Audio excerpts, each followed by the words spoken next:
कवठे महांकाळचा बाजार बघितलाय का तुम्ही? बघितला नसेल तर चला तुम्हाला दाखवते. आणि कोणत्या दिवशी असतो कवठे महांकाळचा बाजार ते लगेच मला कमेंट करून सांगायचं आहे. तर खूप वर्षांनी आज मी कवठ्याच्या बाजारला आले होते. म्हणजे लहानपणी असताना आजोबा शाळेला न्यायला येत होते ना, तेव्हा त्यांच्यासोबत एका हातात पिशवी एका हातात त्यांचं बोट धरायचं, पूर्ण बाजार फिरायचा. आता तो आनंद काही वेगळाच होता.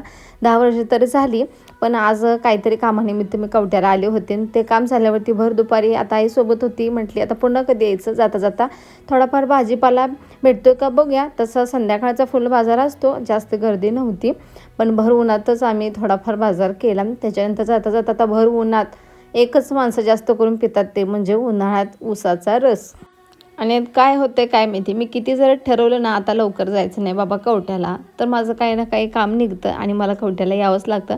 तर बरेच जण माझे व्हिडिओ बघणारे म्हणत असतील ही सारखी कशी माहेरी कवठ्याला पळते, काय करणार, काम तर निघतंच. आता किती जरी लांब असलं तरी भारी वाटतं यायला.